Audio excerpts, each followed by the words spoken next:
Манайд ирээрээ нэвтрүүлэг Vibe Radio FM 105.5 долгионоор хүндэт зочинтойгоо дотны радио гэж үзэл бодол санаанаас нь хуалцъя. Манайд ирээрээ Vibe Radio FM 105.5.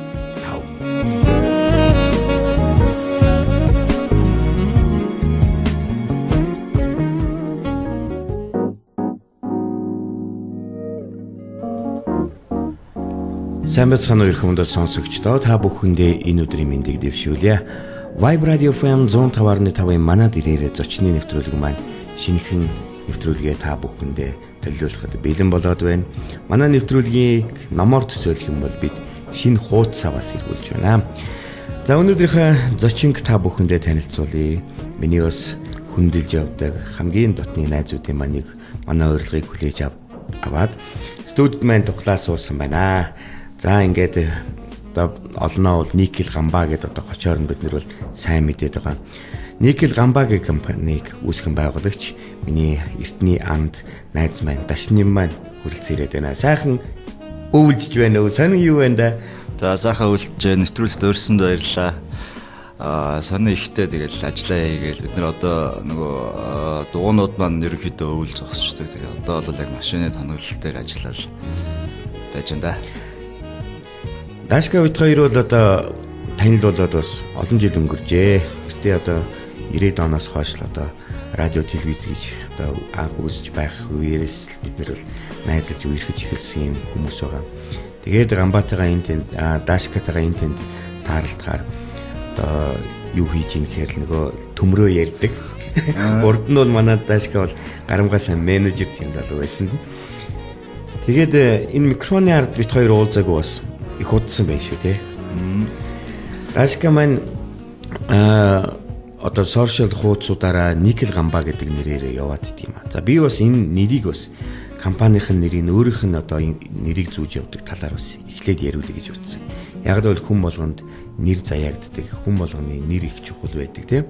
Би анх энэ мэдээллийг уншихдаа бол аавтайгаа холбож те бас компанийн нэрийг өгсөн. Бас энэ нэрийг зүүж явдаг юм шиг байна те. Тэг яг ер нь бол яг манай аавын хочлолтой миний биш те. Тэгээд бид нэр дүүнэртээ нийлээд анх яг дугуй хийж эхлэв. Тэр чинь анх бол зүгээр тоогоор явдаг дугуй гэл тэгэл яг гарч байгаа ямар нэгэн тэр үед чинь бол бид чинь 11 онд эхэлжсэн. Тэгээд нэр хэрэгтэй ямар нэртэй байх вэ яах вэ гэл ярилцаал яг аавынхаа нэрийг бас гаргачих те. Манай аав ч өөр яг юм одооныхоор бол инженер те зохион бүтээгч спонсор гэж байдаг. Зэв санаачлалт хийдэг техникийн сонирхолтой. Тэгээ бид нүсэгчсээ тэр чиглэл рүү явуулсан. Намайг би манай аав яг оруулаад залуу техникчтэй ордон гэж багт энэ анх дугууланд явдаг ус. Тэр чинь бол нөгөө 5 дугаар ангид анх болоо. Тэгээ нөгөө баг 5 дугаар анги болохоор зэрэг уул нь сонирхол автынхаа байгаад байдаг. Тэгээ авт руу болохоор том ангийнхаа ордог. Тэгээд усан загварын дугууланд анх явж эхэлжсэн. Тэгэл тэр үед сурж исэн бүх юмнууд ер нь яг бүх суур юмнуудыг аав маань тавьж өгчээсэн. Тэгээ дараа нь одоо бол яг компани ингээ брэнд болгоод одоо Монгол брэнд гэж яриад байгаа шүү дээ. Брэнд болгоод гараад ирэхлээр зэрэг бас яг аавынхын нэрийг гаргая нэгдүгürt. Дээрэс нь бас яг нөгөө хийж байгаа зүйл маань төмөртэй холбоотой те бид нар ч юм бол яг цэвэр өмнө цагаан хайлш никлийн юм дагнаж байгаа болохоор зэрэг бас юм нэртэй байвал зүгээр юм гээл. Яг хизэнээс энэ чиглэл рүү яг шуудраад орчихвол. Яг тэр өдөр спитер бол нэлээд дээр үеэс тэр менежер байх үе тэгээд тэрний чин дараа нэг вебсайт нэг хэсэг идэг байсан дараа артын зураг авдаг байж байгаа л тэгэл яг дараа нь бол яг нөгөө тэр чин 11 оноос эхэлсэн байна л да. Зургийн дараа нэг хэсэг бас хувцсны бизнес нэг хэсэг хийсэн. Хувцс хийгээд өөрөө яг ойж маяал тэгээд яг ер нь бол нөгөө өмнө ингээд техникийн жоохон сонирхолтой тэр ордонд сурч ирсэн юмнуудтай одоо яг ер нь бол технологи бол ер нь хэвээр явж байгаа. Тэгэхдээ нөгөө түүхийн үед материал нь өөр болцсон. Ер нь хэд бол шинэ юм болж байгаа болохоос яг үндсэн технологи бол яг бага хат сурсан юм аа л хэрэг болж байгаа юм л та. Тэгээд нэг 11 оноос эхлээд би ч нэг хэсэг бас мотоцикл ундаг байж байгаа. Дараа нь дугуй ундаг болоо. Тэгээд нэг юм кик байк нэг хөлөөрөө жийдэг дугуй одооных бол хүүхдийн нэг юм 2 дугуйтайс тэр самокат шүү дээ. Тэгээд тийм нэг жил гараа унаад тэгээд нөгөөдхөн дээр байн хөлөөрөө тэгээд ах чинь ер нь бол яг тий Тэгээд тэрэн дээр юу хийгээд мотор хийгээл тэгэл ихсэн л дээ. Тэгээ урагшаа хятад руу яваад түүхийд нөгөө баахан турбамар юмнуудаа авчраал энэ чи анх бол ерөөсөө ямар ч тоног төхөөрөмж юу ч байхгүй. Тэгээ зөөр 100 алиас зүлгүүр аваад нөгөө турбаага зүлгүүрдж юм амлагаанд оруулаад мат затаал тэгэл эхэлж ирсэн юм. 11 он гэд чи одоо баг 6 жилийн өмнө юм уу тий. Тэгэхээр ингээл жишээ ярьлаа шүү дээ. Анхлын ингээл вебсайтын салбарт фото зургийн салбарт хувцсны бас салбарт за ингээд сүлдээ мото салбарт үзэж байна. Энэ ч одоо өөрийгөө хайгаад байна уу? Тийм шүү дээ. Ер нь бол яг бас яг нэг талаараа бол анх яг одоо яг дүүти өөрийнхөө дуртай зүйлийг веб болвол тэр чинь бид нар нэг анх Mon Student сансарж юм ингээ тий Robinson гэдэг манай тулгаа найдмад дээр яг ингээд тэднүүс яг хийдэг байсан. Би бол анх тэднүүс зүгээр хараад дагаал яг за ямар шоох юм бэ дээ яа тэгэл тэгээ сүултээ манай нэг одоо Германд байгаа манай 10 жилийн ангийн найз нацаг дөрж гээд яг вебсайт хийдэг. Тэгээ нөхрийн хажууд байгаал сураал хараал тэгээд веб ч юм бол тухайн үед одоо 90 он 98 онд анхныхаа юмудыг хийжсэн. Дуучин Сарантайгийн вебсайт Ford Mort гэл тэгээд нэг хэсэг бас вебсайт нэлээд дагнаж ажилласан. Яг л тухайн үед дуртай тэр чинь технологи одооныхоор бол яг нэг интернет өнгөж бий яатсан. Тэгээд орж үзэж байгаа интернет чинь бол одоо бол Facebook гэдэг юм чинь бүр айгүй том юм болчихсон. Тухайн үед бол тийм байсангүй зүгээр дандаа вебсайтаар дамжиж ордог. Тэгэхээр вебсайтны яг юун дээр загвар дээр голцолж ажилладаг. Тэгээд сүүлдээ нөгөө флаш хөдөлгөөнтэй дуутай муутай болвол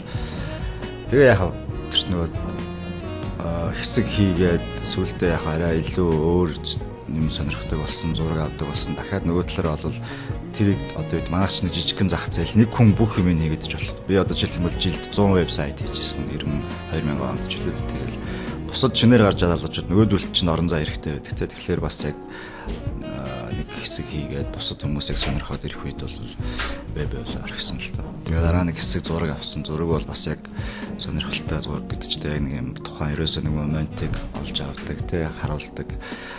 Тэгээд бас бизнесийн хувьд ч гэсэн зураг бол бас нэг хэсэг бол үнэхээр одоо юу гэдэг юм бас манай шинэлэг арай өөр өнцгөр гарч ирсэн. Тэгээл бас залуучууд аягүй зураг авдаг. Одоо ч ер нь бас зураг бол фото ер нь ингээд юм юу болчлаа ш түгээмэл те популяр гэдэг тийм. Тэгээд яхаа хувцс бол яг та бас яг сонирхолтой нэг хэсэг. Тэгтээ бол яг миний салбар биш л юм л та. Хувцс бол илүү яг юм ер нь бол хувцас чинь голцоо эмхтэй хүмүүс идэг эсвэл тэг ер нь бол бас арай өөр. Яг уу стилийн бол загварыг бол гаргаж болоод идэг тийм. Тэгтээ тэгээд юм чи хийхлээр одоо би одоо бас нэг яг юу яаж байгаа юм нөгөө хийхлээр зэрэг одоо бол би ингээл төмөр одоо хөнгөн цагаан ингээл тэгэхэд яг өөрөө гагнараа хийдэг ингээл өөр юмуд хийдэг. Бүх юмудаа мэддэг байх хэрэгтэй. Мэддэг байхын тулд чаддаг байх хэрэгтэй бол тэгэхээр тэхийн тулд ч нөгөөдөг чинь эсгүүрийн сурна, ойж сурна, оюун хандлан ингээл тэгээд бол яг нэг удаан бол хийв хувцсны хэсэг өнхөө хугацаанд оролдоо. Тэгээ за миний хийх юм бол бас биш юм байна л гэж бодсон л доо. Бид хоёрын ярианы бас нэг хэсгийг бол фото зургийн, гэрэл зургийн сэдв бас хамрах байх гэж бодож байна.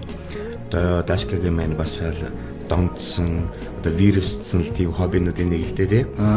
Тэгээд сүүлрүүгээ Дашка маань энийг бүр про төвшөнд аваачиж одоо сурчлагын бөгөөд одоо бүхэл одоо төрлийн зургуудыг авч эхэлсэн л дээ. Би сайн мэддэг бүтээлүүдийн ч гэсэн сайн сандыг хамтлаг дуучдын нэлээд кавер зургуудыг авлаа тий.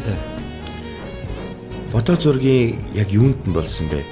Одоо хүмүүс ингэдэж штэ нэг ийм төрлийн хүмүүс байх шиг байна. Фото зургийг ингээд багасаа явцсан дугуйлан секцээр явцсан хүмүүс байна. За тэрийг ажил мэргэжил болгоцсон хүмүүс байна. За тэгээд чөлөөцөх хобби маягаар хэрэглэдэг хүмүүс байна. За тэгээд бас нэг юм чи бас өртөг өндөртэй өөрөө хобби. Одоо нэг камер хийдтэй үлээ, ленз хийдтэй байлээ тий.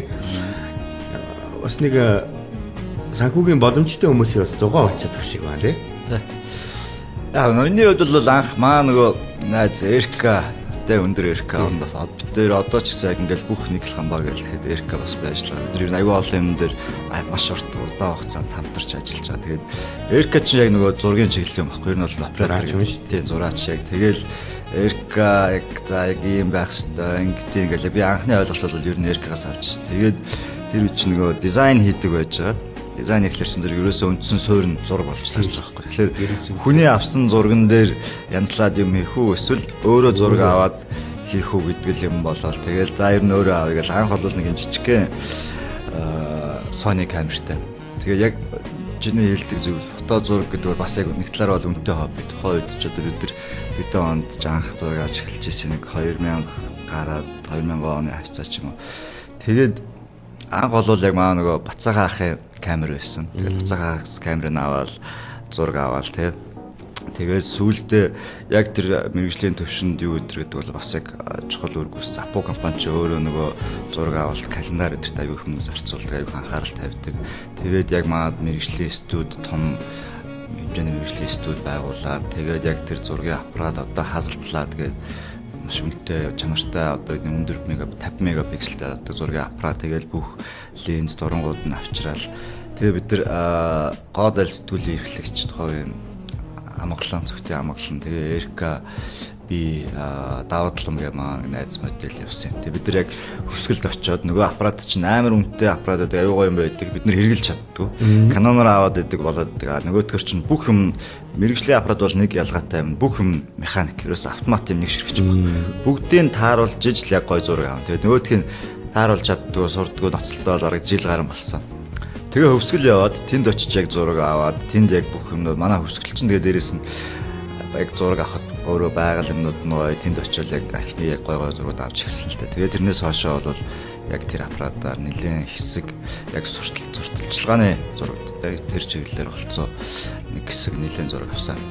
Тэгээ сүүлдээ тэр хамтлаг дуучдын одоо болтын Монгол pop гэж тий зангууд тэрний зураг авсан нэлээд олон зураг юм тэр яваар авсан шүү. Одоо ингээд фото студиуд олж ирлээ. Тэрнээс ч хойш. Тэгэл яг хоо анзаарэгдэж байна л да. Чаддаггүй залуучууд ч байна. За хуучны акулууд ч гэсэн бас зураг авсаар л байна. За манай цацаах маань энд бас гоё аялал зохион байгуулж байна. За Ганбаяр маань бас сайхан нэвтрүүлэг хөтөлбөр боловсруулад Габитэй нийлээ. Габи биш Буянбаатартай нийлээ хийж байна тий. Хүрээлэн гэл. Тий хүрээлэн. Тэр их гоё төсөл тий. Тий, ер нь тэгээд акулуудын яг үүсгэсэн бид нар одоо хичнээн би одоо Эрка бид нар гээл яриад зураг аваад ингэж байгаа боловч яг үнэндээ өмнө те одоо Ононбат гэдэг ч юм уу ингээл Ганбаярах цацралах гэдэг гээл. Тэр чинь бол ингээд бид нар өмнөх мэдээж эднээсээ өмнө уу яаж ингээд залгамж тасрахгүй явж байгаа учраас эн чинь өөрөө хөгжөөд илүү сайжраад явж байна. Одоо бол бас арай өмнө бол нэг хальс байсан. Одоо бол технологи арай ондоо болчлоо. Одоо бол сүүлрүүгээ бүр нөгөө зургаасаа илүү дараагийн пост продакшн те янзлалтыг нөгөө эффект хийдэг юмуд нь илүү юу болж ингээл илүү сайн хөгжөөл явж лээ л да. Ер нь аль зөвхөн зурагч гэлтгүй бусад бүх салбар маш олон салбарт бас яг одоо биднээс хийж байгаа одоо нэг техникийн дугуй бид нар хийж байгаа чинь зөвхөн дугуйч биш л те. Ер нь бид нар дугуй тэрэгцэр мопед, цахилгаан мопед тэгээ цахилгаан дөрвөн дугуйтай одоо бол энэ жил бас дахиад ишүү илүү нэмээд хийх санаатай байгаад байдаг. Би нэг зураг санд юм аа нэг 1910-ад оны үед Францаас тэгээ ингээд гаднаас аюул олон зурагчид Монголд ирсэн биш зураг аваад тэгэхэд нэг юм модоор хийцэн юм дөрвөн дугуйтай юм жижигхан юутай нэг залуу өөрөө хийгээд дээр нь суудсан Монгол те.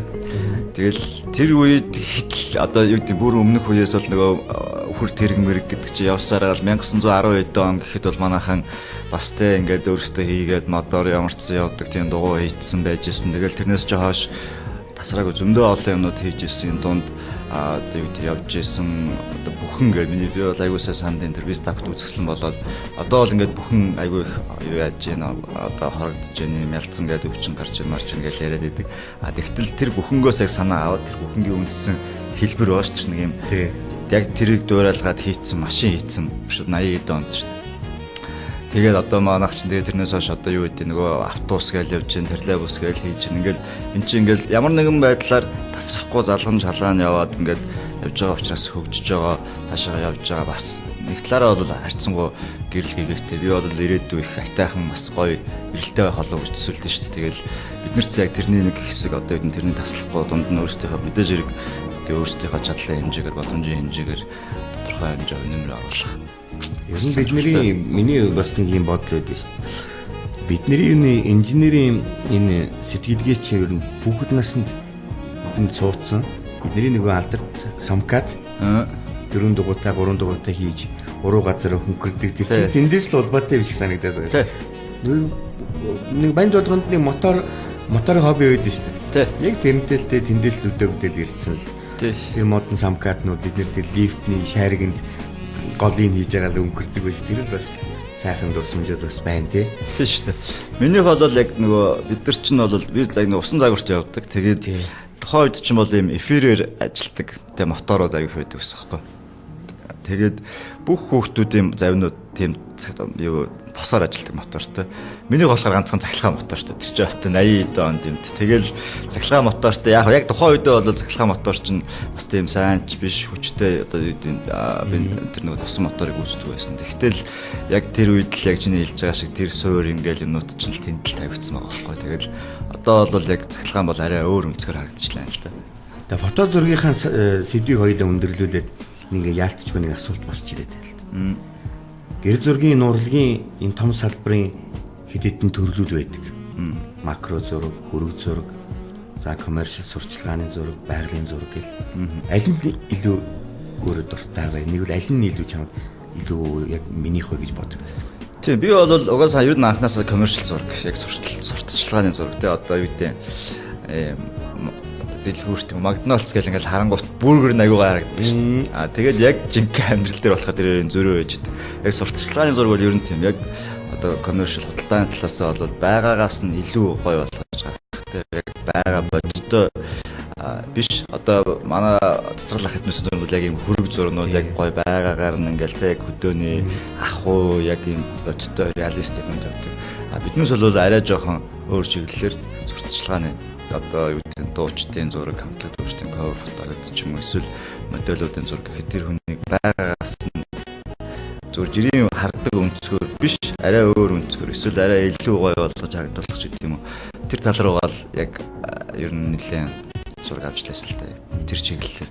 Тэрнээс яг тийм хөрөг зураг гэдэг юм уу бас яг тэгж нэг яаж байгаа вэ? Яг нэг юм л агнахгүй бол бүгдийг яа гэж бол хэцүү л дээ. Миний яриад байдаг зүйл тэр ихгүй.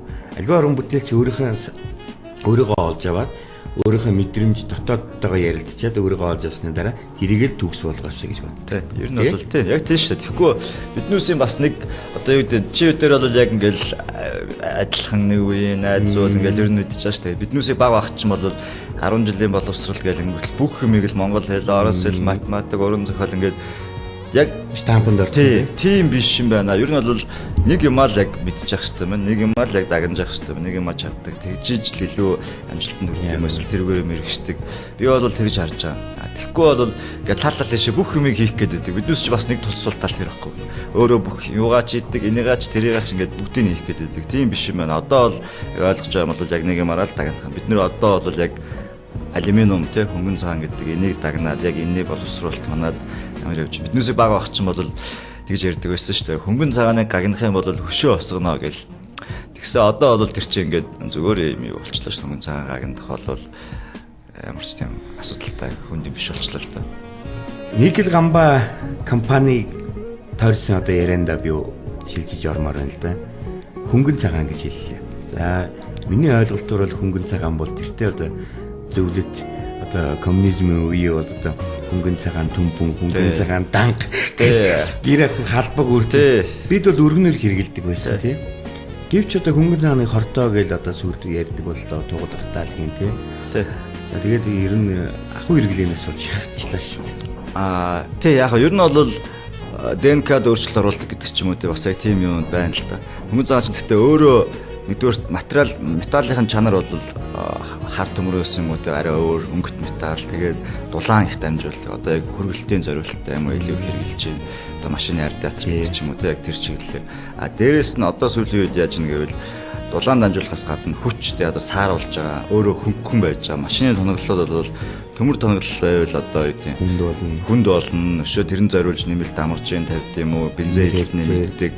Тэгээд ямар нэгэн байдлаар мөргөлдлөө аваар хийлээ гэхэд төмөр тоноглол нь эвдрэхгүй машин нөр явдчих ламжрын дугаардаг ч юм уу. Хөнгөн цагаан бол одоо юу гэм мөргөлд орлоо гэхэд өөрөө хүчийг өөр дээрээ авч сааруулж өөрөө эвдрээд тэгээд цаашаа нөгөө машина бүтэн үлдээдэг гэдэг чинь. Хүнээ авардаг юм уу те. Тэр нь одоо яг тэр талаасаа яг хөнгөн цагаан юмнууд одоо энэ маад Lamborghini байж байгаа шүү дээ. Lamborghini гэдэг чинь үндсэндээ бол яг араан дээр шилм шассиных нуртлын хэсэг бол яг хөнгөн цагаан тэр нэг мөргөлдөнд очиход өөрөө эвдрээд солиод дараагийнх нь тавьж явах хэрэгтэй гэдэг ч юм уу.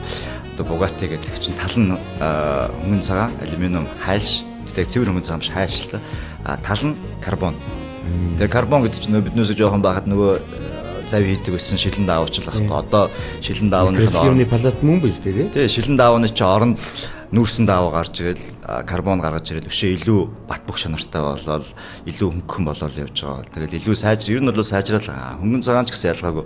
Одоо хайлшнуудын хувьд бол марктай байхгүй 40 50 52 53 56 60 61 70 77 79 гэдэг ч юм ингээд маркэн дэшгээ явчихдаг те сүүл рүү одоо B90 бүр дөр алюминиум гэдэг ч юм ингээд явчихдаг. Тэнгүү тэр доторх юм чинь найралгаараа ондоо болж байгаа байхгүй. Хөнгөн цагааных нь орцсон жоохон багасаад бусад элементүүдийнх нь орцсон жоохон нэмэгдээд ирэхлээр зэрэг бат бөх чанар нь илүү сайжирдаг те хөнгөн мөртлөө одоо илүү бат бөх өдр болдог ч юм.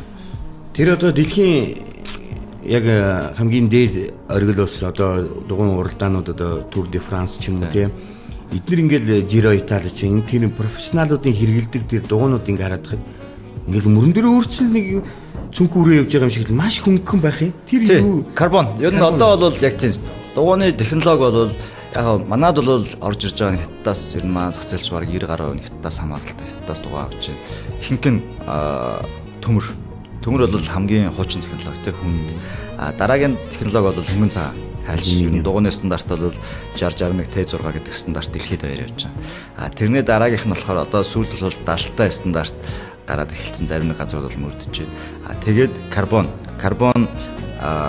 дюралюминиум хоёрын холимог явж байгаа. Эсвэл зарим нь одоо тэр яг Tour de France гэдэг чинь ерөөс дан карбонууд яваад байгаа. Дан карбон явахлаарсан зэрэг дугуйч одоо килограмм нь хэд юм бэ 2.1 кг жинтэй дугуйнууд байгаа байхгүй. Гараараа ингээл өргөөл ингэ. Тий.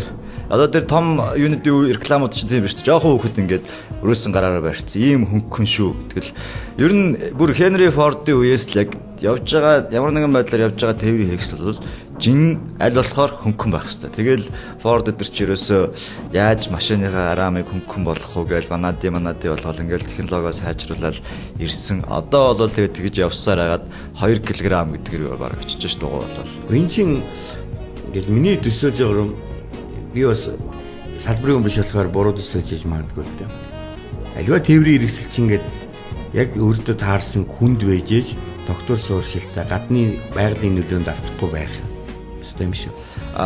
Үгүй л дээ. Яг салхинд хийжэл унцдаг цааш шиг болчихвол хэцүү шүү дээ. Яг дугуй бол арай онд. Дугуйн дээр бол ер нь ч одоо хол явж байгаа юмнууд аль болохоор л хөнгөн л байж ш. Одоо тэгээд ингэвт угаасаа тэр чинь өөрөө жолоодж байгаа хүн өөрийнх нь жин орж ирдэг. Хүн нэг хитэн 70 80 кг ч юм уу дундаж жинтэй байлаа. Тэр ч угаасаа орж ирнэ. Тэрнийг даах даацтай байж ах хэрэгтэй. Машин дээр бол одоо юу гэдэг нь машин гэдэг чинь дугуйнаас нэг ялгаатай юм. Гадуура илүү нэг хамгаалалттай бүхэхтэй болдог те. Тэгэл одоо сүүлийн цахилгаан машин Tesla гэдэг чинь бол зүгээр юм том компьютерийн палат л явж шүү дээ. 4 дугуйтай 4 дугуйн өөрөө мотортой ингээд тусдаа удирдлага юмтай. Тэгээ батарей явж байгаа. Тэр тэрэнгүү одоо тэрэн дээр чинь батарей орж ирнэ, сандал, суудал, шил ингээд бүхээг гэл жингүүд нэмэгдээл байдаг. Хүмүүсийн одоо хийж байгаа хүмүүсийн инженеруудын хүсэж байгаа зүйл бол жингийн аль болохоор багасхыг хүсдэг. Бага жинтэй байжээж одоо тэрэнд зарцуулж байгаа эрчим хүч чинь бага зарцуулагдана тийм үү? Баг зарцуулагдах юм бол илүү хол зайд одоо хол зайг туулах чадвартай болно гэсэн үг. Аль болохоор баг зардлаар илүү хол зайг туулах тийм юу болж штэ. Одоо энэ биднүүсийн байгаа үед бол тэрнээс жин хүнд байгаад нүсэр байгаад том байгаад уралдааны машин төрөлтөл ингээл хэрэггүй ерөөсөө бүх юмудаа авч яаж чинь. Аваад хаяал оронд нь болж өгөөл бүгдийн тоноглолуудын хөнгөн цагаан болгоод суудлаа хүртэл солиод хаалгыг нь аваад ингээл авч болох бүх юмуд нь авч байгаа. Тэгэхээр явж байгаа тээврийн хэрэгсэл хамгийн гол юм бол жин. Тэртээ тэрэнгүү тэрэн дээр хүн суун ачаа тавигдана тэр чинь өөрөө жин нэмэгдэнэ. Тэгээд өөрийнх нь явж байгаа юугаа зарцуулалтаа багасгахын тулд жингийн багасгаж байгаа байхгүй. Тэрнтэйгээ ерөөсөө шууд хамааралтай байгаа юм л да. Никел гамбаа компани үүсгэн байгуулагдсан цагаас хойш танай хамт олон би ундаг дугуйг хөндөж байгаа шүү. Яг хичнээн ширхэг ундаг дугуй үйлдвэрлэж байгаа юм байна. 300 орчим. Тэгээд бид нэг жилд нэг 50 дугуйл гараар хийхэд бол нэг тийм л гарч байгаа. Тэгэл гар хийцний одоо захиалгаар чамаас захиалга авал за чи өөртөө тааруулаад ямар загвартай байх юм. Бид нар бол яг одоохондоо бол нөгөө яг стандарт загварууд гараад тэр нөгөө туршигдсан те уулын дугуй Fixie хотын дугуй гэдэг ч юм уу те road bike гэдэг ч юм уу эсвэл за chopper дугуй гэдэг ч юм уу ийм загваруудаас тэгээд яг өөрийнхөө хэмжээнд гол захиалгаар хийж байгаа чинь нэг давуу тал нь тэр юм байна л да. Өөртөө тааруулаад өөрийнхөө таалагдсан загвараар хэмжээгээрээ тэгээд өнгөө сонгоод дээр нь нэр усаа бичүүлдэг юм уу эсвэл компанийн лого мого тавиулдаг ч юм уу те.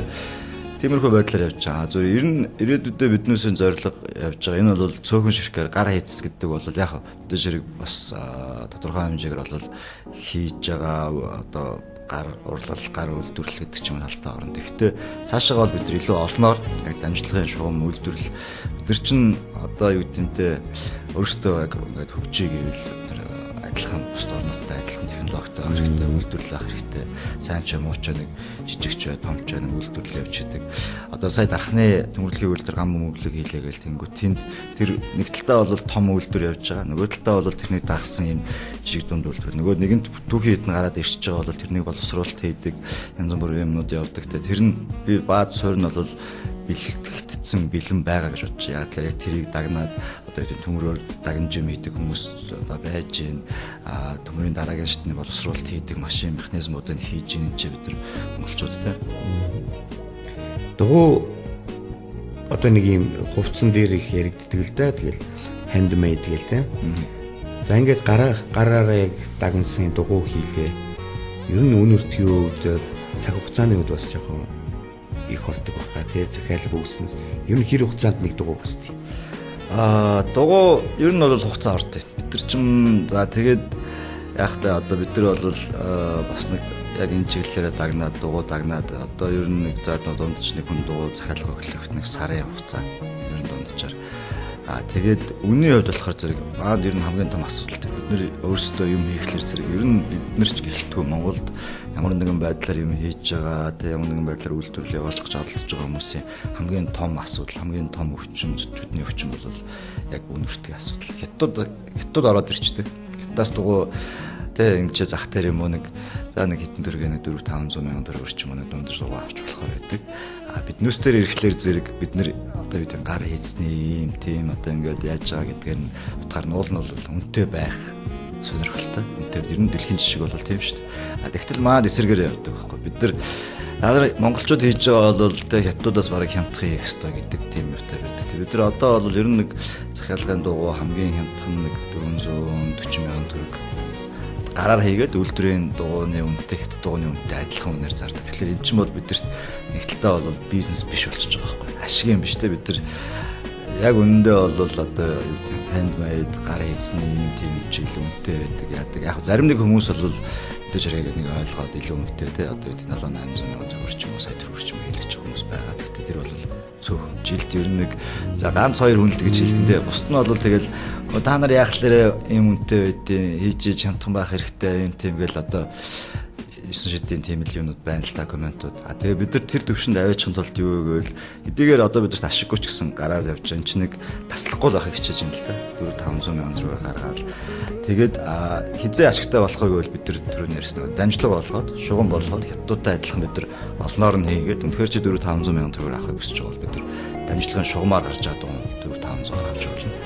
Чи гар хийцний дугуй өсөж байгаа бол энэ бол 400-500 мянган төгрөг байхгүй маа. Яагаад гэвэл өөрийнх нь өртөг нь тэрнээс хамаагүй илүү давчиж байгаа. Дээрээс нь энэ чинь хүн ажиллаж байгаа. Тэр хүн цалиа авч байгаа. Ардаа амьдралтай, гэр бүлтэй тий. Бид нар ер нь одоо нэг Монголд нэг ийм асуудал байна л та. Бүгд хямдхан юм өстэй. Хямдхан байх тий. Хямдхан юм бодлож байгаа өстэй. Тэр нь нөгөө талаараа биднүүсийг өөрсдийг маань хямдхан болгож байгаа. Бие бинийгаа үнэлж байгаа үнэлгээ маань тий үнэтэй биш хямдхан. Монгол хүн одоо юу гэдэг ингээд дотооддоо юм хийдэг тэр нь үнэтэй тий бас тодорхой хэмжээний үн цэнтэй байх юм бол байхыг хүсвэл тэр нь үнэтэй байх хэрэгтэй. Өндөр үнэлгээтэй байх хэрэгтэй. Германы машин тоногл бол одоо хэдэн тий 10-30 мянган доллар евро байж идэг. Монгол хүн энэ энийг хийвэл тий нэг 5 сая 4-5 сая төгрөгөөр хийх хэрэгтэй гэдэг ч юм. Тийм хандлага байгаад байдаг. Энэ хандлага байгаа нэг талтаа одоо биднээсийг нөгөө шагаа өчөхгүй цаашаа явахгүй яахгүй ихгүй байгаа нэг шалтгаан болоо гэж зөв би бол тэгж харж байгаа. Гэтэ яг энэ бол бас нэг тодорхой хэмжээгээр биднээсээ давж туулах хэвээр үе шатлал байх л та. Гэтэ ер нь бол үнэхээр бид нар өөрөө өөрсдөө үнцэнтэй илүү одоо юу гэдэг үнэтэй илүү орлоготой юм байх хүсэж байгаа бол бусдынхаа ямиг үнэлэх хэрэгтэй. Үнэхээр бусад хийж байгаа юм хийж байгаа хүмүүсийг үнэлгээ тэр чинь яг явж очиод нэг тоогоор үнэлэгдэж байгаа шүү дээ. Хүний хийж байгаа хөдөлмөр хөлс хүч ингээл аюу олон юмнууд технологи байд юм түүхий материал юу орж ийн гэ бүгд нийлээд очиод нэг тоон дээр л үнэлэгдэж байгаа байхгүй. Тэр тоо маань өндөр байх юм бол энэ үнэлгээ чинь энэ хүний амьдралын баталгаа, амьдралын төвшин юу гэдэг ингээд өндөр болдог. Тэр нь та нар Монголд хийж байгаа Монгол юм хямдхан байх хэрэгтэй гэвэл энэ өөрөө хямдхан болдог. Эргээд авч байгаа үн ч гэсэн өөрөө үнэлгээ нь явж байгаа тэр үн чинь өөрөө хямдхан болж ил гэсэн үг л дээ бас.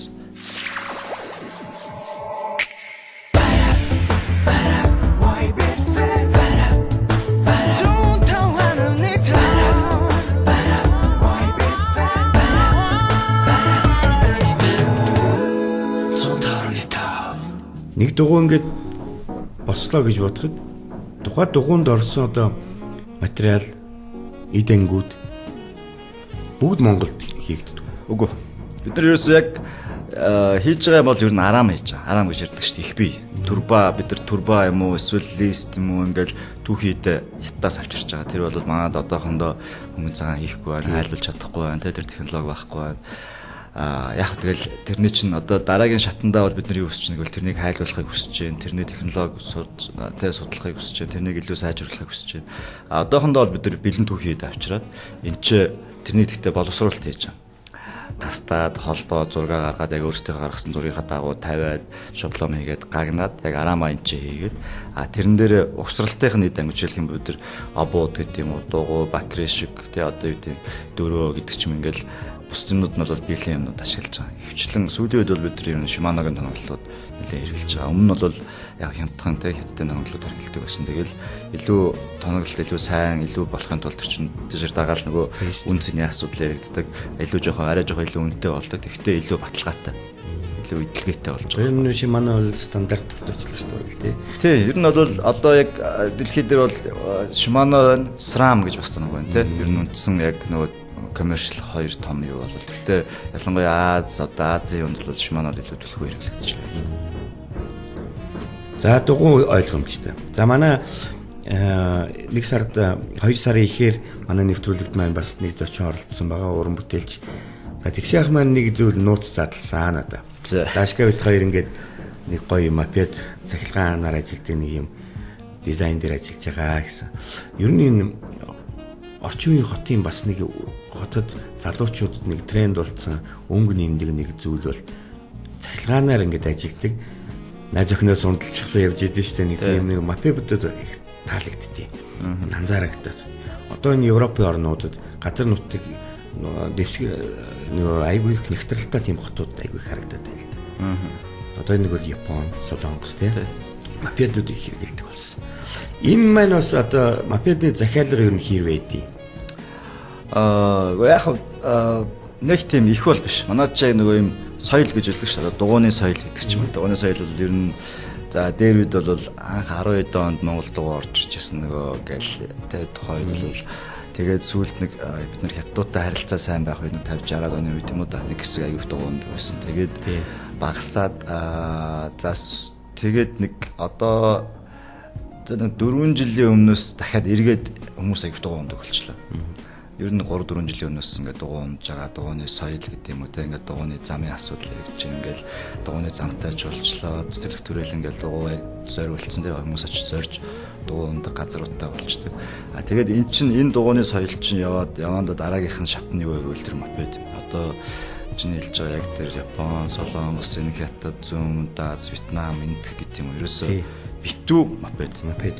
Тэгээд тэр нь одоо сүүлийн үед мопед нь өмнө нь бол нэг жижиг гэдэг нэг 25 cc 50 cc мотортой бензинээр явдаг байсан бол одоо тэд нар солигдоод ерөөсөө дандаа цахилгаан болоод эхэлж байгаа. Тэгэхээр дэлхий хаашаа явж байна бид нар бол эсрэг зөвлөнд явахгүй.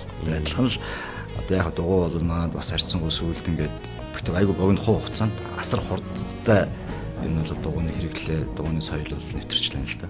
Тэгэхээр зэрэг дагаад энэ мопед гэдэг чинь бол за нэг дахиад нэг цөөхөн хүн те 2-3 жилийн хугацаанд ч юм энэ мопедны яг бас соёлын ундаг юмуд нэмэгдэх болоо гэж бодож байгаа. Бид нар бол анхныхаа мопедыг 12 онд хийчихсэн 2012 анхныхыг хийгээд туршилтаар явуулаад тэгээ туршиж үзээд одоо болтол явж л юм. Өнгөрсөн жил ихэд бид нар пицца хатын хөргөлтөнд зориулсан мопедууд бас хийжсэн. Энэ жил бол яг зөв ер нь хөдөөнийхэн бол илүү сонирхтой юм байлаа. Тэгэхдээ нэг асуудал нь яаж зэнгэлэх вэ? Хөдөө яаж зэнгэлэх вэ гэдэг асуудал. Бид одоо л яг тэрэн дээр нөгөө хавтантай холбоо зэнгэлэх үү, салхин сэнстэй холбох уу гэдэг юм шийдэж чадах юм бол хөдөө энэ бол зах зээл нь байж. Хятадаас жилд нэг 100,000 орчим моцикл манайхан бодолж авдаг оруулж импортлж оруулж ирдэг.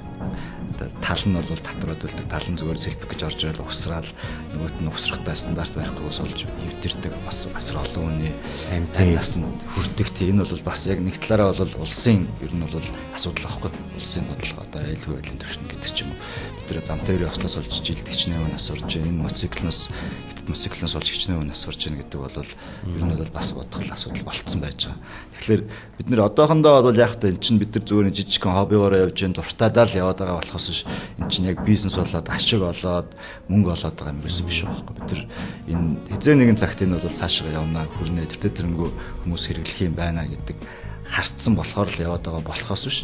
Яг үнэндээ одоо юу гэдэг бас нэг талаараа бол хуучин зөвлөлт холбоот улс гэж байсан те биднэрт байж байгаа одоо яг энэ манад явж ирсэн бодлого бол бид нар монголчууд өөрсдөө техник одоо юу гэдэг юм хийх боломж бололцоо ялангуяа энэ стандарт те манай стандарт дэмжилцэн газар гэж байдаг асар хүн сурталтай байгууллага. Би бол тэрнийг бид нар 12 онд мопед хийгээд 14 онд бараг 15 онд ч юм стандарт батлуулж ирсэн. Тэнд стандарт батлуулах гэж те ер нь аль болохоор монголчуудыг юм хийлэхгүй байх сонирхолтой. Тийм л юм байлаа шүү дээ. Тэгээд яг одоо энэ экобусын жаргал сайхан гээл энд тарлабус төр хийгээл яваад тэр нөхдүүд бас нэлээд хувь нэмэр оруулсан. Яг л тэд нар явж иж энэ нөгөө стандарт юмнууд ч өөрсдөө хийдэг болцсон те баталгаажуулсан стандартыг хүлээн зөвшөөрсөн. Одоо бол монгол хүн техник технологи машин тэрэг юу хийдэг юм хийхэд бол асуудал болчихж байгаа байхгүй. Тэгэхээр зэрэг нэг талаасаа бол яг энэ техникийн салбар явахгүй байгаа нэг талаасаа улсын бодлого, улс үнэхээр бодлого явуулах хэрэгтэй. Энд нэг хідэн нөхдөө дуртайдаа юм хийгээд иж энэ хүчгүй байхгүй. Улс чинь энийгээ өөрөө харж одоо манайх бол шинжлэх ухаан техникийн салбарыг бол яг үнэндээ зүгээр гудамжинд гаргаад ажиллаа шүү дээ. Зүгээр нэг шинжлэх ухаан гэж шинжлэх ухааны академи гэдэг юм нэр төдөө тийм ингээд нэг хідэн юмд байдаг. Яг бодиттой юм дээр бид нар шинжлэх ухааны амьдралдаа хэрэглэж чадж гэнэ үгүй юу? Техник технологи маань тэгж явж гэнэ үгүй юу гэвэл явахгүй байхгүй. Зүгээр нэг тийм дурандаа те өөрөөсөө хоббитой ингээл юм тулдаа тэгэл энэ бид нар манай найз нар байна зарим жишээлбэл үйлдвэрийн автоматжуулалт хийдэг CNC машин өөрөөсөө зүгээр нэг юм гэр хорооллын нэг гараж бид нар бол энэ тэнд нэг гараж нөө мухарттай энэ тэнд яваал одоо юу гэдэг өөрөөсөө гэсэн байргүй нэг газраас нөгөө газар ингээл энэ тентхийн газруудад л явж байгаа байхгүй. Тэрнээс яг одоо юу улс бодлого болгоод энэ яг юм хийж байгаа технологи явуулж байгаа хүмүүсийг нийлүүлээд кластер болгоод цаашаа хийж байгаа нь хөгжүүлээд бодлогоор тодорхой хэмжээгээр дэмжиж ингээ явах юм бол энэ салбар хөгжих бүрэн боломж байна. Тэгтэл тийм бодлого байхгүй нэг талтай үнэндээ биднээс цаг хугацаагаар л алдчихж байгаа тий харамсалтай зүйл байхгүй ер нь бол тэгээд яг энэ одоо юу гэдэг салбар одоо бас харьцангуй нэг үе бодвол нөгөө хүмүүс явж байгаа тодорхой хэмжээгээр ус бодлогогүй байлсан ч гэсэн бид нар өөрсдөө ингээд бусад хүмүүс ингээд явж байгаа учраас тодорхой хэмжээгээр ахиж баг зэргийн урагшаа явж байна. Тэгээд энэ бол илүү хурдан явж ижил бид нар илүү хурдан хөгжил рүү очно. Ер нь одоо бол хөгжил гэдэг чинь яг үнэндээ бол технологи. Тэр технологиг эзэмшиж байгаа боловсон хүчин. Танаа үйлдвэрлэл чинь ингээд өөр ингээд давуу биш, хоол хүнс биш, төмөртөө яг тулж ажилдаг ийм салбар л та. Тэгээд тэрийгэ дагаад бас эрчим хүч зарцуулалтыг гардаг баг наацхан тий. За тэгээд ер нь ингээл та нарын ингээд тогоор наацах нь хангах за цаашлаад нэг ажлын байр татвараар ч юм уу урамшуулж тийм мэдрэмж алга л байна л да. Нэг үлэхтүүд төр засагт бол нийслэлт ч юм уу тий. Тий, яг ер нь бол наад чинь нэг одоо биднээс миний хувьд аягүй олон жил ярьж байгаа асуудал. Хүн одоо ямар нэгэн байдлаар сонсдог мөнгө өгдөггүй маа гэх тэрийг нэг аргалаад өгч. Тий, яг зөвөр улсаас бол яг тийм бодлого үнэхэр байхгүй. Юу бол тэрийг хэлж чадна. Одоо юу гэдэг бондын зээл, Чингис бондын гэж бид нар төсөлмөдөө өгчл байсан. Одоо тэгэл сая бондноос мөнгө авсан хүмүүс нь юу хийж байгааг харууллаа шүү дээ. Тэгэл байсан байгаа. Би одоо хичнээн ерөнхий сайдын нөр үзэж байна. Уулзчлан, их хурлын дарга юу гэдэг уулзлаа. Яг үүндээ биднээсийг бол зөвхөн шоу маягаар телевизэн юм уу нэг юм гарахтаа ойнохтуудын юм чинь сайн байна. Болж ханаар сайшуулсаа хийл гэдэг. Биднээсийг илүү тусалж дэмжиж байгаа. Ягаад ингэж бас юу яахгүй явж ийнэ гэвэл асар олон хувь хүмүүс, найз нөхдүүд те олон хүмүүсийн дэмжлэгтэйгээр одоо жишээлбэл бид нар яг үүндээ байргуу 2013 онд юм да бид нар чи яг бас нэг төрөөсийн ингээл газар байж байгаа л яг байрнаасаа гараад байргуу болоод тухайн үед бид нар ашиг олж байгаа ч юм байхгүй. Тэгэл яг бас нэг тэ ингээл юм ах уу яах уу гэл тухайн үед хөдөө аж ахуйн хөдөө аж ахуйн сайдаас батлаг гадар орчихсон. Бид нар ийм хийдэг. Гэхдээ бид нар одоо ийм асуудалтай юм байна. Бид нар туслаач гэхэд үйлдвэр яамнаас биш зүгээр хувьяасаа тусалж ирсэн. Хувьяасаа өөрөөсөө мөнгө гаргаж өгöör бид нар яг тэр юугаар одоо юу гэдэг нэг хамбаа цаашаа байх уугүй юу гэдэг дээр баг байж байгаа бид нар тусд юм болж ирсэн маш их байдалтай. Тэгэхээр дээрэс нь бидэрт маш олон найзууд тэднэрсийг тусалдаг яг энэ чинь ингээд цаашаа явахд ойлгодог, дэмждэг. Тэгээ яг одоогийн байдлаар бол бидэрт Апо компани бидэрт одоо үйлдвэрлэлийн барилга байрын гаргаж өгч байгаа. Сүү компаниас бол бидэрт яг цахилгаан бид нар цахилгаан яг холболт бид нар чинь тэр бол цахилгаан байхгүй холболтгүй байсан газар сүү компани төсөлтөөгөө сүү компани биднээсээ цахилгаанаар холбоо хангаад ингээд ийм одоо юу гэдэм хүмүүсийн дэмжлэгтэй байгаа учраас явж байгаа. Тэрнээс биш ямар нэгэн дэмжлэггүй бол энэ салбар чи өөрөө ингээд асар урт удаан хугацаанд туршилт юм хийгддэг ашиг орлого олтлоо цаг хугацаа зарцуулдаг. Тэгэхдээ нэг олоод эхлэх юм бол энэ бол бас тийм бизнес буцаад эргээд мөнгө олно. Энэ олж байгаа мөнгнөөс чинь дахиад хүмүүс цалинжигдэн тэ амьдрал ахуйгаа зарлахын цаашаа татвар юмаа төлнө гэдэг ч юм ингээд бас нэг талаар бол улсад эргээд хэрэгтэй. Тэгтэл нэр чинь л Made in Nickel Gamba биш Made in Mongolia л гэж бичигдэн шүү дээ. Нэг үг. Тийм, ер нь бол тийм. Тийм. Яг бас нэг тийм яваад байна. Тэгээд бид нэр одоо жишээлх юм бол ундаг дугуун дээр ихэд за 6 жил дугуй хэлээ. Биднүүсийн хийсэн за 300 дугуй байж гин. За ямар ч гэсэн биднүүсийн хийсэн дугуй бол гагнасаараа салж унахгүй байна. Араам нь нэвтрэхгүй байна. Тэгэхэд бид нар одоо энэ цэцэрлэг түрээлэн гэдэг юм уу талбай дээр те дугуй төрөлсөж байгаа өчнөө юм байж байгаа. Green Bike гэдэг компани одоо ингээл монополдол хичнээн жил ганцхан тэр компани л энэ ч байж идэг. Гэтэл бид нар цаг үнэндээ тэнд төрөөслөд гарах юм бол бидэрт нэг талаасаа бол хөл дээрээ босох тэ ашиг орлого олох боломж байгаа гэдэг. Тэгтэл хувийн компаниуд за бидэрт одоо юу гэдэг тэр зээл тусламж юма болио гэхэд ядаж боломж өгөх тэ тэнд бид нар дугуйгаа тавиад төрөөслөх. Өшөө бидэрт одоо юу гэдэг нэг хотын City Bike-ны сүлжээ өнөддөг шүү дээ. Одоо ялангуяа сүүлийн үед ер нь бол дэлхийд даяар дугуйны калчер багтай байсан орнууд хүртэл одоо том хотуудад яг юм дугуйны нөгөө сүлжээнүүд те дугуйгаа түрээсэлдэг аваа явдаг хотор тээврийн хэрэгсэлтэд ашигладаг ийм сүлжээ асар хурдтай дэлгэрч байна л да. Тэгтэл маад байдаг. Бид нар ийм юм хиймээр байна гэж өгдөг энэ ч хитэн дүүргүүд би одоо өгсөн миний энэ яам тамаг дүүрэг одоо юу гэдэг би Сүхбаатарын талбай дээр дугуйны зөвшөөрөл авахын тулд Сүхбаатар дүүргийн засаг дарахад нийслэлд төрийн тусгай хамгаалтын албанд ингээд хаана өгж болдог бүх газрууд би бичиж өгчсэн. За дахиад саяхан тэр ярьж байгаа хотын рентны одоо дугуй те ингээд ийм сүлжээ байх хэрэгтэй бид нар өөрсдөө үйлдвэрлэж ийм баймаар ингээд энэ дүүргүүд зөвшөөрөл бидэрт зөвөр автобусны буудлын хажууд нэг 2 м 3 м квадрат газар шүү дээ. Ер нь бол тэнд байх юм бол тэнд нэг дугуйны зогсоол тавьчихдаг хүн дугуйгаа явдаг. Тэгээ тэр бол эргээд хоттоо хэрэгтэй хүмүүстэй хэрэгтэй зүйл байхгүй. Эрүүл мэндэд хамгийн чухал зүйл. Тэгээ ер нь бол яг тийм. Тэгээд яг зөв биднүүсээ баримталдаг зарчим бол бид нар одоо яг ингээд шудраг хөдөлмөрлж байгаа. Өөрсдийнхөө хүч чадлаар те ингээд одоо өөрсдийнхөө чадлаар явж байгаа. Ямар нэгэн байдлаар ямар нэгэн даргаыг те ингээд авилгал өгдөг юм уу даргаыг яадаг гэдэг тийм биш. Шударгаар явж байгаа бизнес бол явах юм бол Монголд яг үнэндээ нэг иймэрхүү байдалтай байна гэдэг өөрсдөө харж байгаа байхгүй. Тэрнээс ч одоо юу гэдэг ингээл яг үнэндээ зээл авахд бол 10% нөгөөд зээл авдаг.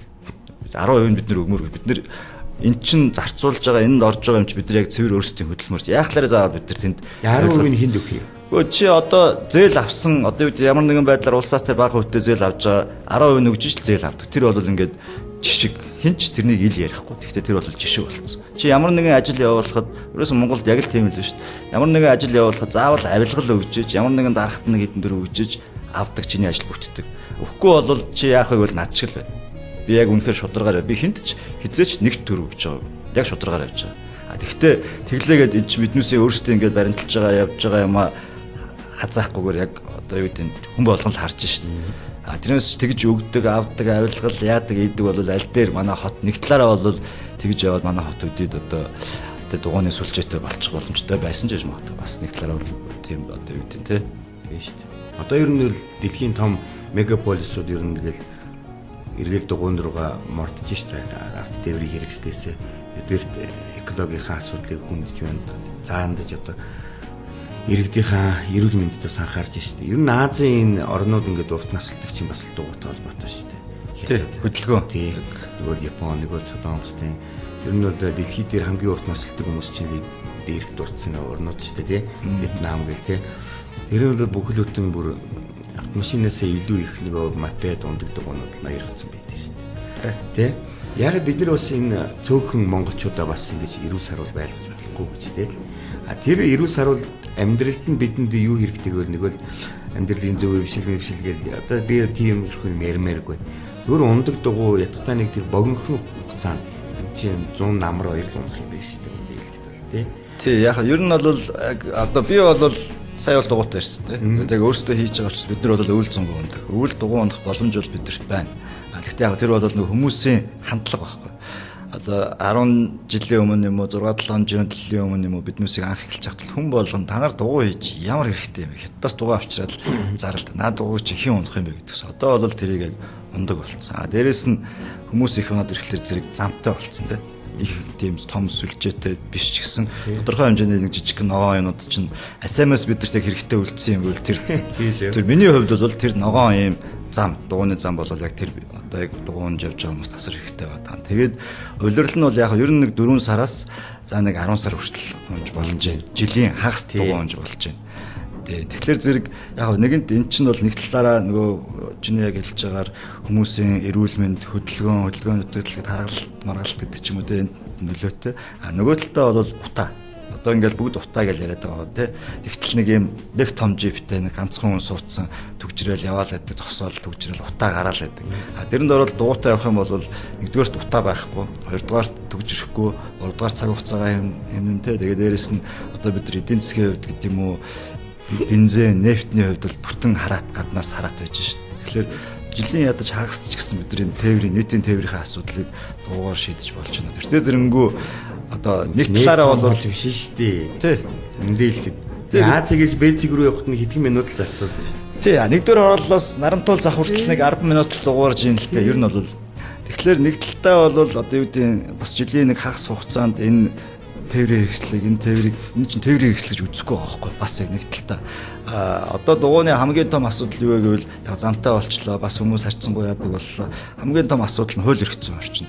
Одоо замын хөдөлгөөний хууль гэдэг өнгөрсөн жил шинээр батлагдсан. Тэрэн дотор бол бид нар бас тухайн үед шатлахын хэмжээгээр оролцоод ингээд яриад хүмүүстэй уулзчихсан. Тэгтээ бол юу наад дугууны чи юм гэжсэн. Одоо бол яалтчгүй дугуй ингээд жилд одоо хэдэн мянган дугуй 40-50 мянган дугуй гаднаас импортоор орж ирээ зарагдаад 40-50 мянгаар дугуй унаад эхлэхлээр зэрэг энэ бол яг тээврийн хэрэгсэл гэж тооцох хэрэгтэй болж. Дугуй бол ундаг дугуй бол тээврийн хэрэгсэл юм аа. Замын хөдөлгөөнд ингэж оролцох хэрэгтэй. Замын хөдөлгөөнд дүрмийг ингэн техниксэн юм байхгүй бол одоо бол ямар ч зохицуулалтгүй явж байгаа асуудал байхгүй. Дугуйтай явж байгаа за хэрвээ ч дугуйтай явж байгаа машин хүмүүс ер нь яагаад машин замаар дугуй унахгүй байна ингэ тийм гэдэг бол нэг талдаа хуультай холбоотой. Хэрвээ дугуйтай явж байгаа чи машин мөрүүлэх юм бол чиний л хох хөл. Яг үнэндээ тийм байна. Тэнгүүт тэрнийг нь зарим нэг одоо жолооч нар гэдэг юм зарим нэг нь мэддэг баг албаас замын хөдөлгөөний ослоч юм бол сансруу гэж үздэг шнэ.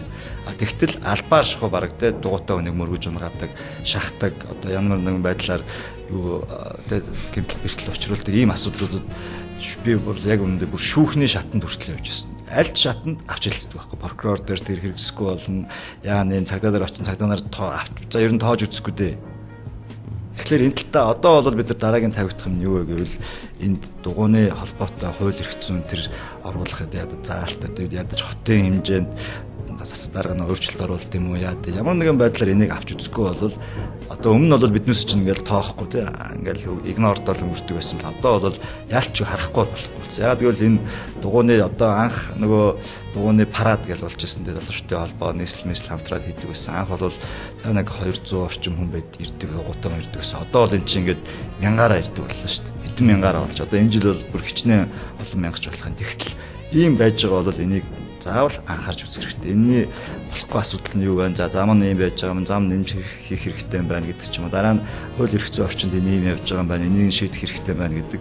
Тэгэх юм бол үнэхээр бодлогоор авч үзэх юм бол энэ чинь бид нар нөгөө нийтийн тээврийн асуудал, утааныхаа асуудлыг бас давхар шийдэж болохоор л юм харагдаад байгаа юм л да. Монгол Улсын гавьд тамирчин үлзий оршихтой би ярилцлага хийж яхад бас л энэ асуудлуудыг энэ санааг нь зовнуулсан бүгдийг дурдж ирсэн л да. Тэгээд энэ ярилцлага маань өөрөө 2005 онд болж ирсэн учраас гойд бол тусгай зориулагдсан дугуйн замын тухай яриа битгий хэл Энэ өмнөх авт замаа ямар аливтай байлгах гэдэг гэж бодогдчихсэн. Одоо мөрөөдөжсэн үе шүү дээ. Тэгээ манай дугуйн спортын одоо ингээд клубүүд маань тамирчид маань ингээд уралдаан тэмцээн зохиохоор замын чанарын шаардлага хангадаггүй. Аюу их нөхсөвтэй нөхөөстэй тэрэн дээр уралдах нь итэл шууд тахирддаг болох нь холгүй байдаг. За нэг дээр дурдсан автомашины жолооч нарын соёлгүй үйлдэлээс болж мөргүүлдэг, бэртдэг, гэмтдэг тийм. Дугуйн спортын өөрийнх нь дугуй бол өртөг өндөртэй шүү дээ. Бас л үнэтэй дугуйнууд хэрэгэлдэг тийм. Тэгээд үлзээр шахахын нэг тийм мөрөөдөл надад би чамдаас хэлэх гээд байна л да. Дугуйчид бид нэр тэр сонирхогч байна уу, мэргэжлийн тамирчин байна уу хамаагүй гоё дээвэр өвлийн цагт гулгадаг тийм том дээвэртэй велотректэй болох юмсаа гэж ярьж байсан юм. Тэгээд тэндээ ороод бид нар гулгаад одоо тэр бартац замын хүсдэг нь бол бартац замаараа гулгаад гоё хурд хүсдэг хүн бол гоё тийм зас өөс ивгүй замаар гулгачдаг тийм мөрөөдөл ярьж байсан л да. Тэгэл та хэдийн маань ер нь бол салбар хамааралгүй та хэдийн маань зовлон мөрөөдөл бол нэг цэг дээр очиод байна л да. Би өөрөө сая санчлаад ярьсан. Би бас нэг тийм төсөл сонссон. Ер нь бол яг чиний хэлж байгаа шиг юм битүү. Энэ чинь бол өвөл унж бид нар бол өвөл унж болж байгаа. Хүмүүс яагаад өвөл унахгүй вэ гэхэлээ нэгдүгээрт хүүтэн гэж боддог. Дугуйч нь бол тийм биш. Яг нөгөө эхний яг гадаа гараад хувцас тохируулж өмсөд эхний 1 км бол километр гарсан ч юм уу жоохон хүүтэн байдаг. Тэгээ өөрөө нөгөө байн хөдөлж байгаа учраас явцынхаа донд өөрөө дулаацдаг байхгүй. Би ч үү. Тий. Тэгээд ирэхлээр зэрэг яг нэг ингээд дугуй ингээ өвөл унаад сурчих юм бол яг өвлийн бол ер нь хамгийн хурдан дээр хэрэгсэл дугуй. Тэгээ яг тэр битүү юм замтай болоод яг өвөл явдаг болчих юм л шүү. Бас илүү олон хүмүүс л унах боломжтой бол. Яг мэргэжлийн тамирчид гэдэг юм уу эсвэл зөвхөн дугуй сонирхч гэдэг юм уу яг ер нь бол хэн ч хамаагүйгээр бүгд адилхан нэг зам дээр л явах учраас яг тийм зам, тийм төсөл хэрвээ хэрэгжих юм бол мэдээж хэрэг Улаанбаатар хотод биднээс одоо ингээл яг агаарын бохирдлыг яаж бууруулах вэ гэвэл одоо яг бүгдийн л толгойнхын өвчин болоод явж штэ. Биднээсийн зүгээс бол анх бид нар яг 11 онд дугуй яг хийгээд эхлээд ингээд явж байгаа үед биднээсийн бас яг анхны нэг санаа бол агсаг тийм утааны эсрэг бид нар юу хийж чадах нэг ядаж юм тоогоор явдаг нэг юм жижигхэн дугуйнууд биднээсийн анхны дугуйчин бол жийдэг байгаагүй штэ. Мотортой, цахилгаан мотортой. Тэгээд дээр нь сууддаг биш, зогсдог. Тэгээд юугаа хаазлаад явцдаг тийм дугуйд байжсэн. Тэгээ одоо ч яг тэр концептыг бас алдахгүй гэж байна. Бидэрт одоо бензинээр явдаг ийм одоо дөрвөн дугуйтай ATV хэлмээр эсвэл мопед хэлмээр мотоцикл хэлмээр ингээл маш олон хүмүүс санал тавьдаг. Тэгээ бид нар одоо бол бензинээр бол бензин хөдөлгөөртэй нэг ширхэг чийгүү. Яг ингээд биднээс өөрсдийн үндсэн барьж байгаа концепт бид нар нэг ийм байх хэвээр. Тэгээд яг энүүгээрээ явна гэсэн л хатуу байр суурьтай тэрэн дээр л байгаад байгаа юм л. Гэхдээ одоо яг бас сүүлийн үед бол би бас бодож байгаа. Яг бас ийм байх нь нэг талаараа бас буруу ч юм шигтэй. Одоо бид нар яг хизээч ингээд юу яахгүй яг шудраг зүгээр явна гэдэг. Яг үндсэндээ бол хэдийгээр хатуу яг чиг шугамтай ингэж явж байгаа боловч нөгөө талдаа хэн огшиж байгаа бид нар өөрсдөө л огшиж байгаа байхгүй. Тэгж явахгүй нь ингээд те одоо юу гэдэг зөв замаар биш буруу замаар явж байгаа нь илүү хожоод байдаг. Биднээс нүдэн дээр зөвхөн дугуйч гэлтгүй амьдрал яг тийм л биш ингээд шудраг явж байгаа хүн өмнөөр явж байгаа хүн хохирдог. Ямар нэгэн буруу зөрүү ясн шидэм болох бүтэхгүй юм хийж байгаа нь илүү хождог. Тэгээд тэрийг чи харахлаар зэрэг одоо юу гэдэг те энэ ийм байх ёстой юм уу эсвэл ийм байх ёсгүй юм уу бид нар ингэх ёстой юм уу эсвэл ингэх ёсгүй юм уу гэдэг бол бас л эргэлзээтэй л болж байгаа юм л да. Гэхдээ аль болохоор бол бид нар ер нь бол яг ингэ бодцсон да. Бид нар яг ийм хийн нэгээрээ явна гэсэн. Тэгээд одоо яг өнөөдрийг хүртэл бол яг тэр чигээр л явж байна. Нэвтрүүлгийн хугацаа маань ч ер нь өндөрлж байна л да. Тэгээд цөөхөн минут үлдлээ. Би төгсгөлд нь жоохон тийм entertainment нэг асуулт тавьчмаар санагдлаа л да. Ер нь ингээд дугуй ертөнцийн Монголынх шүү дээ. Дугуй ертөнцийг бол та хэд маань бол бүгд сайн мэдж байгаа. Ер нь ретро эртний дугуйнууд яг тэр байгаа хിവэр нь хадгалаад үлдсэн. Нэг бол одоо хамгийн сонин содон гаж гэх юм уу те. Нэг бол одоо үн өртгийн хувьд хамгийн үнэтэй дугуйнууд. Энэ талаар бидэнд мэдээлэл өгөөч судалгаанаас. За яг нөгөө Украин дугуй гэх үед. Ер нь нөгөө дээр үед чинь бид нар ч яг нөгөө Украин, Кама, Памбек те ингээл яг өдөр чинь нөгөө үнээр нь ярдгаас 330 дугуй гэдэг ч юм уу эсвэл ингээл яг тийм дугуйд хадлалд үлдсэн хүмүүс байна. Тэр бол бас нэг талтаа бол яг ингээд гоё дурсамж тэгээд тэр чинь бас өдийг хүртэл байна гэдэг чинь бол бас нэг талаа чанар гэдэг ч юм уу. Надад нэг дугуй байжсэн юм аа. Итали дугуй. 70 хэдэн оны дугуй баг надтай ч зүү дугуй байхгүй.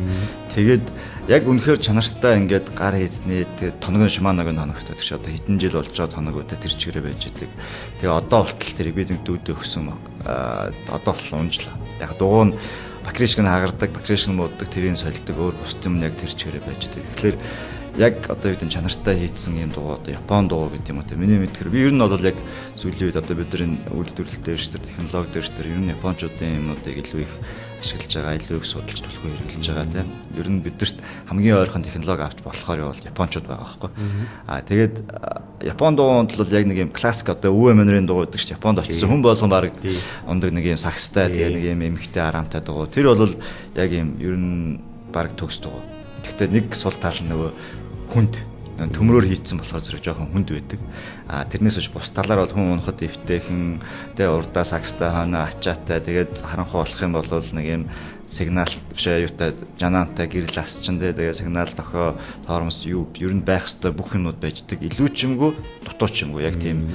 Ер нь бол яг тэр дугуй одоо тийм юмуд л илүү хэрэглээ болж байна л та. Одоо илүү гоё ганган гэдгээсээ илүү хэрэглээний дойрхон те. Ихэд аюу амар эвтэйхэн унахад имийг сонгоод шүү дээ. Ер нь бол тийм л чанар хэлбэр хоёрыг л тий. Ер нь тэр хоёр чинь нийлж ижил яг юу болж байгаа юм л та. Зүгээр яг үнэтэй дугуйнууд гэх юм бол одоо карбон дугуйнууд гэж бол те. Одоо бол угаасаа үнэтэй дугуй карбон дугуй хамгийн үнэтэй. Карбон ч нөөрэ технологи байдгүй тий. Байна, зөндөө байна. Одоо ингээл хажууд нэг юуны дэлгүүр байж байгаа шүү дээ. Canon DL гэдэг дэлгүүр байж гэн.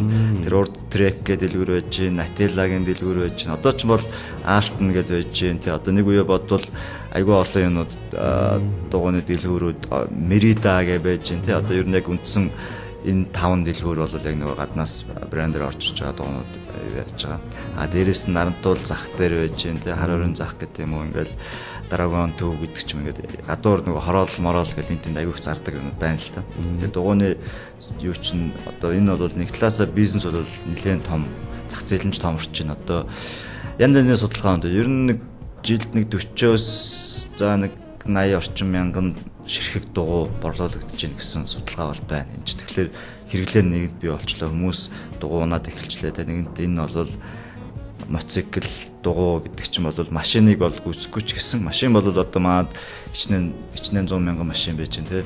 Тэгтэл яг адилхан бас 100 мянган моцикл бол жил болгоо орж ирж байна. Бараг 100 мянган шахуу дугуй орж ирж байна гэдэг чинь бид нар энд нэгэнт биднээс өөрсдөө хэрэгжилж байгаа зах зээл бол байна. Гэхдээ бид нар импортоор гаднаас авч хэрэглэх юм уу? Эсвэл бид нар өөрсдийнхөө хийсэн юмыг хэрэглэх юм уу гэдэг л сонголтын асуудал байгаа юм л. Ер нь аль болохоор бид нар мэдээж хэрэг өөрсдийнхөө юмыг одоо хүмүүсийн хандлага ч гэсэн тийм болж нэг үе бодвол өмнө ч бол биднээс анх юм ихт бол фэйсбүүкээр тэгэл зогсоо загвал муулдаг битүүл комментууд дандаа л нэг тийм байдаг гэсэн. Одоо бол харьцангуй өөр болсон. Бас яг үндснийхээ амиг хэрэглээ, өөрсдийнхөө амиг ингээ дэмжиж гэдэг хандлага хүртэл бас нэг тийм арай өөр болно шүү дээ. Хандлагаа өөрчлөн гэдэг бол яг бүх юмний суурь тийм. Хандлага нь өөрчлөгдөж байгаа бол дараагийн шатанда бид нэр өөрсдийнхөө яг бодож байгаа юмыг хэрэгжүүлэх, өөрсдийнхөө юмнуудыг хэрэглэх, өөрсдийнхөө үндэснийхээ үйлдвэрлэлийг дэмжих бол тийм сайхан үе ирж ийн л гэж найдаж байна да. За энэ сайхан мэдрэмжээр энэ сайхан өрөөл үгээр л өнөөдрийнхээ нэвтрүүлгийг өндөрлөе гэж бодож байна. Тэгээд Daashkata бөгөөд танай компани хамт олонд амжилт хүсмээр байна. Битээ шантраарай, битээ зогсоорой. Та бүхний үйлдвэрлэж байгаа тэр хөдөлгүүрчин мөнхийн хөдөлгүүр байгаасаа гэж өрөмөр байна. Тэгээд гэр бүлтэн бөгөөд өөрт нь эрүүл энхийг хүсмээр байна. Тэгээд цөмөрөө энэ зам дахиад сайхан гоё гэгээлэг сайхан мэдээгээр нэвтрүүлэг дээр уулзъя. За баярлалаа.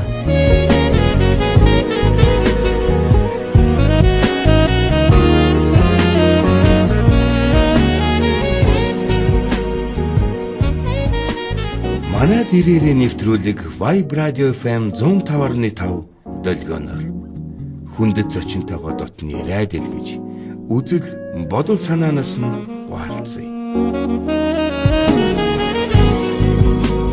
Манай дээрээ Vibe Radio FM 105.5